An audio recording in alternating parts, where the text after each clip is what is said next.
टीनू चिड़िया और उसकी पति की न्यू कहानी वीडियो। कुछ समय पहले की बात है। एक जंगल में टीनू चिड़िया और उसका पति टुन्नू चिड़ा रहा करता था।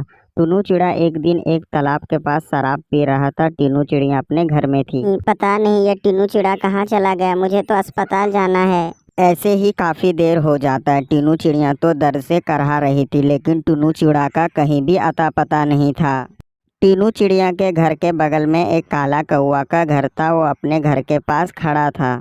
सारे पक्षियों के दरवाजे तो बंद है, लेकिन टीनू चिड़िया का दरवाजा अभी तक खुला है। मुझे जाकर देखना पड़ेगा, कुछ हुआ तो नहीं। कालू कौवा उड़ते हुए टीनू चिड़िया के घर जाता है। टीनू चिड़िया कालू कौवे को देख के उसके जान में जान आता है और बोलती है, कालू भैया आप सही समय पर आए, मुझे अस्पताल लेकर चले। टीनू चिड़िया बहन, क्या आपके पति यहाँ पर नहीं है? टीनू चिड़ा, उसको नहीं मालूम है कि आप गर्भवती हो? उसे घर में अकेला छोड़ के कहीं नहीं जाना चाहिए था। सब बोलकर कालू कौवा टीनू चिड़िया को अस्पताल लेकर चला जाता है। टीनू चिड़िया के 2 अंडे होते हैं। बधाई हो टीनू चिड़िया बहन, आपको 2 अंडे हुए हैं। कालू भैया टीनू चिड़ा तो अभी तक नहीं आया, मेरा दिल बहुत घबरा रहा है। उसे कुछ हो तो नहीं गया? मैं उसे कहाँ जाकर ढूंढूंगी, तुम ही बताओ। टीनू चिड़िया बहन, आप अभी चिंता ना करें, वह शराब पीकर कहीं पड़ा होगा। आप तो अभी घर चलें।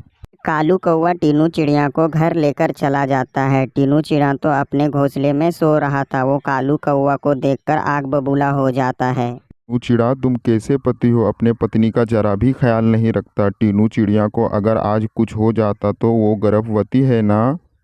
ओए कालू कौवे, ये मेरी पत्नी है, मैं इसका ख्याल रखूं या ना रखूं? तुम कौन होते हो भाषण देने वाले? तुम यहाँ से जाओ। टूनू चिड़ा जी, कालू कौवे ने आज मेरी बहुत मदद की है। आज मेरा अंडा और मेरा ख्याल रखा है। आपका तो इन्हें धन्यवाद करना चाहिए था, और आप इन्हीं को डांट रहे हो अपनी ऊंची आवाज में। धन्यवाद तेरी इस कालू कौवे को कभी नहीं मैं करूँगा, जो दूसरे पत्नियों को बुरी नज़र से देखता है। कालू कौवे, तुम ध्यान से सुन लो, आज के बाद तुम मेरे घर मत आ जाना, ठीक है? ऐसे टुन्नू चिड़ा कालू कौवे को वहाँ बेइज्जत करके भगा देता है। थोड़ी देर बाद सुबह भी हो जाती है। टीनू चिड़िया तो अपने पति के साथ बैठी हुई थी। भोजन भोजन कहाँ है? मुझे तो बहुत तेज भूख लगी है, मुझे जल्दी कुछ खाने को दे दो। टूनू जी, मैं अपने अंडे को छोड़कर कहीं नहीं जाऊंगी, वरना अंडा खराब हो जाएगा। आपको ही दाना लेने जाना पड़ेगा। क्या कहा तुमने? मैं दाना लेने जाऊंगा और तुम बैठी बैठी खाओगी? मैं कहीं नहीं जाऊंगा दाना लेने, तुम्हें ही लेकर जाना होगा, वरना मैं लड़ाई कर दूंगा। मम्मा चिड़िया तो बहुत डर जाती है, वो लड़ाई करना नहीं चाहती थी।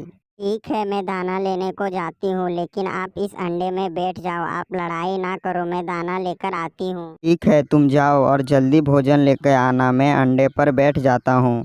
ऐसा बोलकर रानो चिड़िया भोजन की तलाश में निकल जाती है। जब तक रानो दाना लेकर आती है, मैं अपना बोतल ले आता हूँ। फिर टुन्नू चिड़ा भी उड़ते हुए वहाँ से शराब के ठेले पे जाता है और शराब लेकर एक नदी के पास जाकर पी लेता है। टीनू चिड़िया, तुम यहाँ हो तो अंडे पर कौन बैठा है? कालू भैया, टीनू चिड़ा बैठा है अंडे पर, इसके वजह से मैं दाना लेने आई हूँ। टीनू चिड़िया बहन, आपका पति तो एक नदी के किनारे शराब पीकर पड़ा हुआ है। वहाँ आपके अंडे में कोई नहीं बैठा है, आपका अंडा खराब हो जाएगा। क्या सच में? कालू भैया, मैं अभी जाती हूँ अपने अंडे पर, और कभी भी टीनू चिड़ा पर विश्वास नहीं करूँगी। फिर टीनू चिड़िया उड़ते हुए वहाँ से चली जाती है और अपने घोंसले के पास जाकर बैठ जाती है। फिर टीनू चिड़िया भी नशे की हालात में उड़ते हुए वहाँ पर चला आता है। इतनी जल्दी आ गई दाना लेकर? मुझे बताओ, दाना कहाँ पर है? कोई दाना वाना लेकर नहीं आई मैं। आप अंडे को छोड़कर कहाँ चले गए थे? अंडे को कुछ हो जाता तो क्या अंडा खराब तो नहीं हुआ है ना? तुम खामखा मुझसे लड़ाई करना चाहती हो, इसके वजह से तुम दाना लेकर नहीं आई हो। टीनू चिड़िया, तुम बहुत मक्कार हो गई हो तुम। आपको जो बोलना है वो बोल लो, मैं कहीं दाना लेने नहीं जाऊंगी। जब तक मेरे बच्चे अंडे से बाहर नहीं आते, मैं कहीं पर नहीं जाने वाली।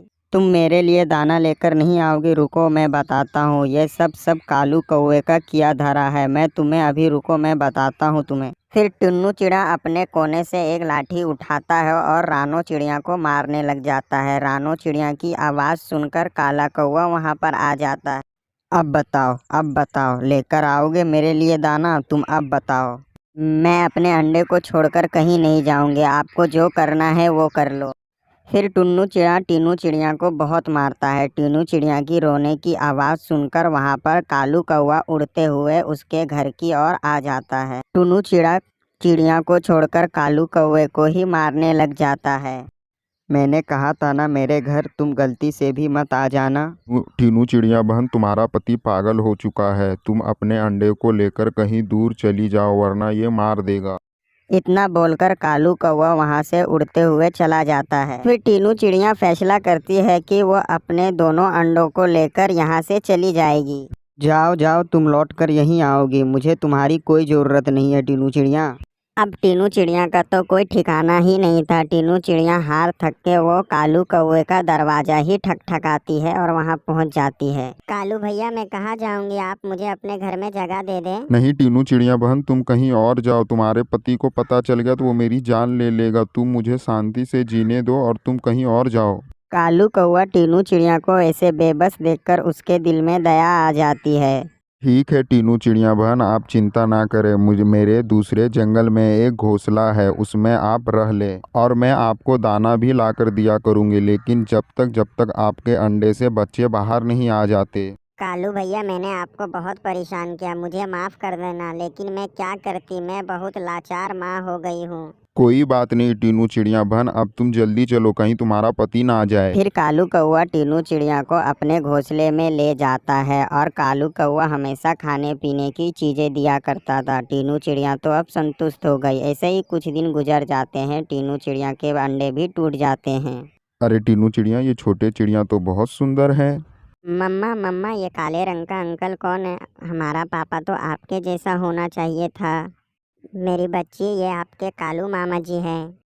टीनू चिड़िया ऐसे ही अपने बच्चों के साथ बहुत खुश थी और इधर टुन्नू चिड़ा नशे की हालात में घर में पड़ा हुआ था। उसने एक बार भी टीनू चिड़िया और अपने बच्चों को ढूंढने की कोशिश नहीं की। टीनू चिड़िया के बच्चे अब बड़े हो गए थे और समझदार भी। मम्मा आप कहीं ना जाए, हम दोनों बहनें आपके लिए दाना लाएंगे। हाँ मेरी बेटी, मुझे ये जानकर बहुत खुशी हुई कि आप समझदार भी हो गए हैं। हर बूढ़े माँ बाप का एक ही ख्वाहिश होता है कि उसके बच्चे उसका ख्याल रखें। ऐसे ही टीनू चिड़िया की बेटियां भोजन लाती और अपने माँ का खूब ख्याल रखती। मेरी बच्ची, आपके पिता का भी कोई नहीं होगा, मुझे उनकी बहुत चिंता हो रही है, वो भी बूढ़े हो गए हैं। मम्मा आप क्या चाहती हैं कि हम पापा के पास चले जाएं? नहीं, हम नहीं जाएंगे, वो बहुत बुरे हैं।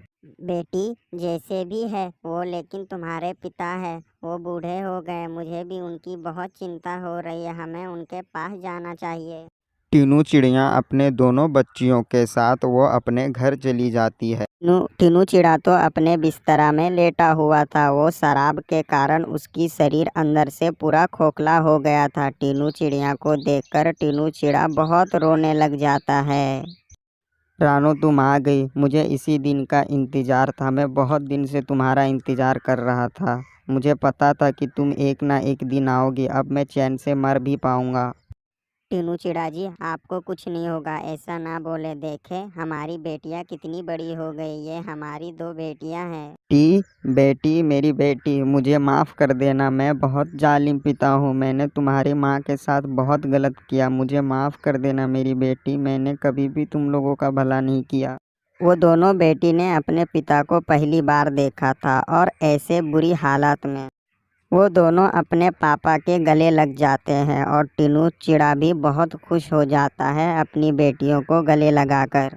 बच्चों हमें अपना परिवार का हमेशा ध्यान रखना चाहिए। अगर आपको ये कहानी पसंद आया तो लाइक, शेयर और सब्सक्राइब कर रहे हैं।